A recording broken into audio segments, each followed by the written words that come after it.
तो चलिए आज की इस खास चर्चा में सीधे गहराई में उतरते हैं। आज हम एक ऐसी पौराणिक कथा को खंगालने जा रहे हैं जो इंसान के अंदर मौजूद घने अंधेरे और फिर उसी में से फूटती हुई रोशनी दोनों पर बहुत ही कमाल का प्रकाश डालती है। सच कहूं तो ये कोई आम प्राचीन कहानी नहीं है। ये मानव मनोविज्ञान और आध्यात्मिक बदलाव का एक बहुत ही गहरा अध्ययन है। हम देखेंगे कि कैसे बिल्कुल पत्थर हो चुका एक मन भी करुणा की गर्माहट से पिघल सकता है। इस विश्लेषण की शुरुआत में ही सबसे बड़ा और सबसे गंभीर सवाल हमारे सामने आता है। क्या सच में एक हद दर्जे का क्रूर हृदय कभी पूरी तरह से बदल सकता है? अगर हम किसी ऐसे इंसान के जीवन को देखें जिसने अपनी पूरी उम्र सिर्फ दूसरों को तकलीफ देने और हिंसा करने में गुजार दी हो, तो क्या उसके अंदर सुधार की कोई छोटी सी भी गुंजाइश बचती है? यही वो मूल सवाल है जिस पर यह पूरी कथा टिकी हुई है। और कहानी के बिल्कुल शुरुआत में ही इस सवाल का जवाब कर्म के सिद्धांत के रूप में टकराता है। होता क्या है कि जब नारद मुनि की मुलाकात उस निर्दयी शिकारी मृगारी से होती है, तो मुनि उसके सामने एक बहुत ही कड़वा सच रख देते हैं। यह मृगारी के अंदर जिंदगी में पहली बार एक खौफ पैदा होता है। उसने तो कभी सपने में भी नहीं सोचा था कि जिन बेजुबान जानवरों को वो रोज तड़पा रहा है, वो सारा का सारा दर्द एक दिन लौटकर सीधे उसी के पास आने वाला है। अब यहाँ सबसे दिलचस्प बात वो सटीक पल है जहाँ मृगारी का सालों का भ्रम टूटकर बिखर जाता है। नारद मुनि के ये शब्द ये किसी आईने की तरह काम करते हैं।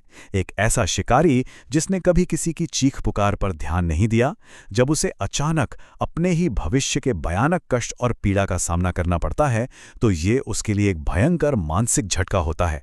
बस यही वो बिंदु है जहाँ से एक पत्थर दिल इंसान के अंदर पहली बार डर ने प्रवेश किया। जैसे जैसे नारद मुनि अपनी बात को आगे बढ़ाते हैं, वो बिल्कुल साफ कर देते हैं कि ये जीव हत्या और ये क्रूरता इंसान को किस तरह अज्ञानता के सबसे गहरे अंधेरे में धकेल देती है। और यहीं पर मृगारी के अंदर एक बहुत बड़ा मनोवैज्ञानिक बदलाव शुरू हो जाता है। वो क्रूरता का कठोर आवरण जो सालों की हिंसा से पत्थर बन चुका था, वो ज्ञान के इन शब्दों के भारी बोझ तले दरकने लगता है। एक घमंडी और बेखौफ शिकारी की पहचान अब धीरे धीरे पिघलने शुरू हो चुकी थी। जब उस घने अंधेरे से घबराकर मृगारी बाहर निकलने का रास्ता पूछता है, तो नारद मुनि उसे पापों से मुक्त होने के दो बिल्कुल स्पष्ट और व्यवहारिक निर्देश देते हैं। पहला कदम, इसी पल से, जी हां बिल्कुल इसी पल से, किसी भी जीव को दुख देना पूरी तरह बंद कर देना। और दूसरा कदम, अपना पूरा ध्यान भगवान का नाम जपने में लगा देना। ये अपने आप में कितना अद्भुत संयोजन है ना। बुरे कर्मों पर तुरंत ब्रेक लगाना और सकारात्मक आध्यात्मिक ऊर्जा को अपने अंदर उतार लेना। अब इस दृश्य की गहराई को समझिए। मृगारी के हाथों में वही अपना पुराना धनुष है जो उसकी पूरी पहचान हुआ करता था।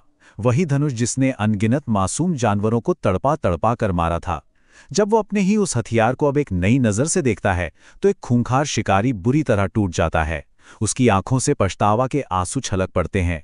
ये जो उसका टूटना है, ये उसके अंदर मची भारी उथल पुथल और भयंकर आत्मग्लानि को बहुत ही मार्मिक तरीके से हमारे सामने रखता है। और यही वो पल है जो इस पूरी कथा का चरम बिंदु है। ये सिर्फ कोई हवाई वादा नहीं है, ये अपने ही काले अतीत का संपूर्ण त्याग है। यहाँ मृगारी सिर्फ ये शब्द ही नहीं कहता, बल्कि वो अपने उस धनुष को अपने हाथों से दो टुकड़ों में तोड़ डालता है। सोचिए, ये धनुष तोड़ना कितना बड़ा प्रतीक है। ये अपने हिंसक इतिहास को हमेशा हमेशा के लिए पीछे छोड़ देने और एक बिल्कुल नए जीवन को गले लगाने का ऐलान था। इस बड़े फैसले के बाद कथा में अचानक से एक बहुत ही गहरी शांति और सकारात्मकता का प्रवेश होता है। धनुष तोड़ने के बाद नारद मुनि उसे श्री कृष्ण का नाम जपना सिखाते हैं। जंगल का वो सबसे खूंखार शिकारी जो कभी खून का प्यासा था, अब इस महामंत्र के दिव्य नाद में पूरी तरह से डूबने लगता है। उसकी वो सारी प्रचंड ऊर्जा जो पहले विनाश करने में लगती थी, अब पूरी तरह से शांति, भक्ति और सृजन की तरफ मुड़ चुकी है। और ये हमें बहुत ही शानदार तरीके से दिखाता है कि समय के साथ उसके हृदय में कैसा अविश्वसनीय परिवर्तन आया। जरा इन दोनों स्वरूपों का अंतर देखिए। एक तरफ वो पुराना मृगारी था जिसके लिए जान लेना महज एक खेल था, और दूसरी तरफ ये नया मृगारी है, एक ऐसा भक्त जो जमीन पर चलते हुए इतना ज्यादा सावधान रहता है कि उसके पैरों के नीचे गलती से एक छोटी सी चींटी भी न दब जाए। ये करुणा की बिल्कुल चरम सीमा है और उसके बदले हुए हृदय का सबसे बड़ा प्रमाण भी। जब किसी व्यक्ति में इतना गहरा और सच्चा बदलाव आता है तो आसपास की दुनिया का हैरान होना तो बिल्कुल तय है। गांव वालों का ये आश्चर्य एकदम स्वाभाविक था। जिन लोगों ने उसे हमेशा एक खौफ, एक आतंक के रूप में देखा था, उन्हें अपनी आंखों पर विश्वास ही नहीं हो रहा था। हर कोई यही सोच रहा था कि क्या सच में इंसान का स्वभाव इस हद तक बदल सकता है। फिर कुछ समय बीतता है और गुरु शिष्य का पुनर्मिलन होता है। नारद मुनि यह देखने के लिए वापस उसी जंगल में आते हैं कि आखिर उनके उपदेश का असर क्या हुआ, और वहां उन्हें कोई भटका हुआ व्यक्ति नहीं बल्कि एक सच्चा और शुद्ध भक्त मिलता है। अपने गुरु को दूर से देखते ही मृगारी गहरी श्रद्धा के साथ सीधे जमीन पर गिरकर उन्हें प्रणाम करता है। ये पूरा दृश्य असीम शांति और एक गुरु के सफल मार्गदर्शन की सफलता की कहानी बयां करता है। यहां एक बार फिर मृगारी की आंखों में आंसू हैं, पर ध्यान दीजिए, इस बार ये पश्चाताप के आंसू नहीं हैं, बल्कि ये कृतज्ञता है, ये आभार है। उसका ये वाक्य साफ दिखाता है कि एक सच्चे संत का मार्गदर्शन किसी का भी भाग्य पूरी तरह से पलट सकता है। इंसान का अतीत चाहे कितना भी अंधकार में क्यों ना हो, अगर सही मार्गदर्शन और कृपा मिल जाए तो जीवन पूरी तरह से रूपांतरित हो सकता है। भावनाओं का ये बहाव सच में बहुत शक्तिशाली है।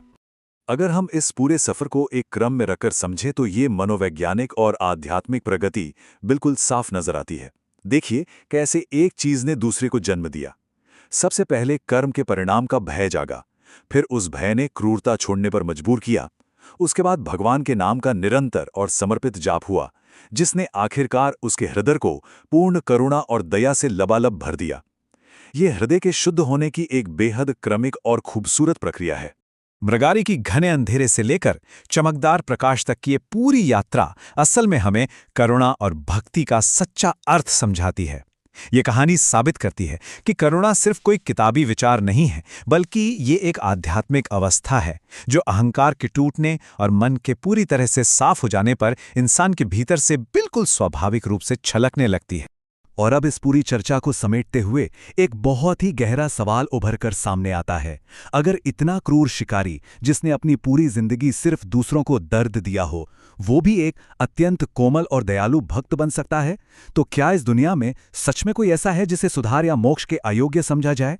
ये कथा इस बात का एक बहुत बड़ा और ठोस प्रमाण है कि पूरी तरह से बदल जाने की क्षमता हर एक इंसान के भीतर मौजूद है।